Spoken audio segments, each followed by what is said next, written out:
Vaste pays d'Amérique du Sud, le Brésil s'étend sur un peu plus de 8,5 millions de kilomètres carrés, ce qui est 13 fois plus grand que la France. Alors oui, une grande partie de cette surface regroupe la forêt amazonienne, mais malgré ça, le Brésil est tout de même un géant mondial sur bien des aspects. En dépit de sa réputation festive, le Brésil a plein de choses à vous apprendre. Alors partons de l'autre côté du globe pour découvrir 10 faits intéressants sur le Brésil. Si ce thème vous plaît, restez jusqu'au bout. Pensez à laisser un j'aime avant que la vidéo ne commence. Et abonnez-vous pour plus de contenu. Pour ceux qui souhaitent voir une vidéo en particulier sur notre chaîne, faites-nous vos propositions en commentaire et on prendra note. Maintenant, allons en destination du Brésil. L'origine du nom Brésil. Commençons par parler du Brésil en lui-même. Pourquoi le Brésil s'appelle-t-il de cette manière? Apparemment, ce dernier tiendrait son nom d'un arbre, le pau-brasil.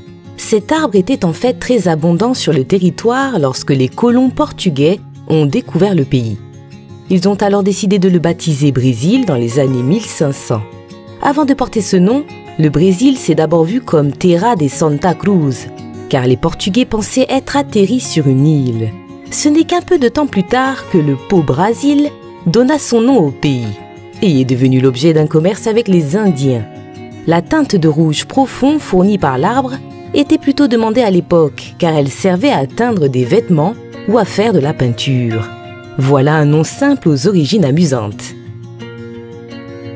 Le symbole du drapeau brésilien. Maintenant, prenons le temps de décrypter le symbole du drapeau brésilien, qui a une signification bien plus profonde que celle du nom du pays. D'abord, expliquons les célèbres couleurs du drapeau brésilien. Le vert correspond aux armoiries d'une des plus grandes familles royales portugaises. Le jaune, quant à lui, représente la famille autrichienne Habsbourg, car c'est elle qui gouverna le Brésil 2 siècles durant. Enfin, le bleu représente la couleur du ciel de Rio. La force de ce drapeau, c'est que ces couleurs ont changé de signification avec le temps. De nos jours, on dit que le vert symbolise la forêt amazonienne, le jaune le sol, l'une des richesses de ce pays agricole, et le bleu le ciel. Et dans ce bleu se trouve la devise du pays, signifiant ordre et progrès. Le bleu pourrait donc avoir une autre symbolique. Il représente un globe, et cette devise est en fait située à la place de l'équateur. Les étoiles sont donc placées minutieusement et représentent les différents États du Brésil. Ces dernières ont été ajoutées exactement comme on les voyait lors de la création du drapeau, et immortalisent même les constellations de l'époque. Si on fait bien attention, on peut observer le signe du scorpion sur le drapeau brésilien. Un symbole en renferme un autre. Des tribus sauvages. Le Brésil serait le pays ayant le plus de tribus sauvages au monde. En effet, la FUNA, la Fondation des affaires indigènes du Brésil, estime à 77 le nombre de tribus qui n'ont jamais été contactées en Amazonie brésilienne. Il s'agit donc de peuples qui vivent selon leur mode de vie et non selon les administrations. Ainsi, la plus petite de ces tribus serait constituée de seulement 5 individus, tandis que les plus grosses seraient composées d'une centaine de personnes. Malheureusement, de nombreuses menaces rendent difficile la sécurité de ces tribus, car ces populations subissent les exploitations en tout genre, la déforestation et les potentiels chercheurs d'or. Une capitale express. Si vous ne le saviez vraiment pas, la capitale du Brésil n'est pas Rio de Janeiro, mais Brasilia. Et cette dernière a été construite de A à Z en un temps record. En fait, ce lieu a été choisi stratégiquement au centre du pays, sans faire attention de ce qu'il se trouvait sur le terrain.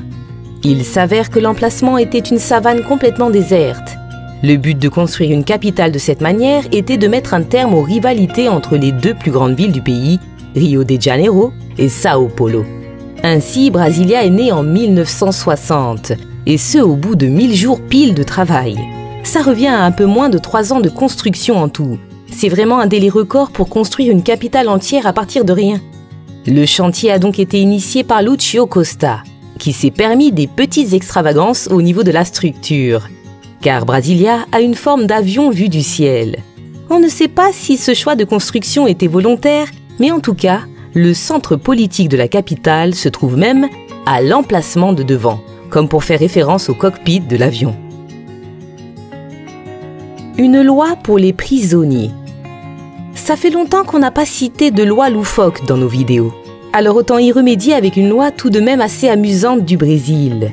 Elle concerne les prisonniers qui souhaitaient sortir plus tôt et écourter leur séjour en cellule, et est mise en vigueur depuis près de 10 ans déjà.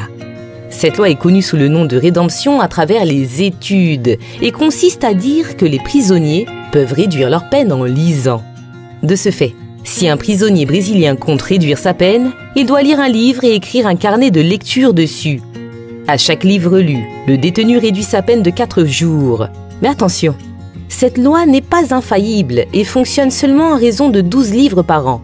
De plus, une étude effectuée sur les détenus du Brésil prouve que 8% d'entre eux sont analphabètes. On peut donc se demander si cette loi est vraiment équitable. Une population japonaise importante. Qui aurait cru que le Brésil était la plus grande communauté japonaise au monde? En dehors du Japon bien sûr, mais tout de même on estime que le pays accueille un peu plus de 2 millions de Japonais. Il n'y a même pas autant d'habitants à Kyoto, qui est la deuxième grande ville du Japon. Mais pourquoi les Japonais ont-ils porté intérêt au territoire brésilien? Tout résulte en réalité d'un concours de circonstances. Cette immigration a commencé alors que le Brésil finit par abolir l'esclavage en 1888. Le besoin de main-d'œuvre pour les plantations était accru et un grand nombre de fermiers japonais embarquèrent en se disant qu'ils rentreraient dans leur pays plus tard. La vérité, c'est que beaucoup d'entre eux sont restés dans le pays et l'immigration s'est même intensifiée. Seulement, depuis le XXe siècle, les États-Unis ont bloqué ce mouvement migratoire et depuis la population japonaise stagne dans le pays. Un des gros quartiers japonais du pays est Liberdade et il se trouve à Sao Paulo, qui est la plus grande ville du Brésil. La ville aux jumeaux. Pour ce 7e fait, parlons d'une petite ville brésilienne du nom de Cândido Godói. Cette petite ville se trouve au sud du pays et ne regroupe que 7000 habitants. Pourtant, nous vous la présentons aujourd'hui car elle est très spéciale pour une raison, sa population. Depuis déjà des décennies, nombreux sont les scientifiques qui s'interrogent sur un phénomène qu'on n'arrive toujours pas à comprendre. Le taux de jumeaux de cette ville dépasse l'entendement. À Cândido Godói, une naissance sur 5 donne lieu à des jumeaux, alors qu'en temps normal, les jumeaux arrivent avec une chance de 1 sur 80. Ainsi, la ville abrite plus d'une centaine de jumeaux, alors que la ville est, nous vous le rappelons, de 7000 habitants. Aucune réponse scientifique n'existe à ce jour pour expliquer ce phénomène complètement étrange, malgré toutes les hypothèses génétiques et environnementales possibles. Certaines rumeurs finissent donc par se tourner vers le nazi, Joseph Mengele, et disent qu'il aurait peut-être mené des expériences sur ce village. Les arguments derrière cette rumeur sont que Joseph était fasciné par les jumeaux et qu'il avait pris la fuite au Brésil.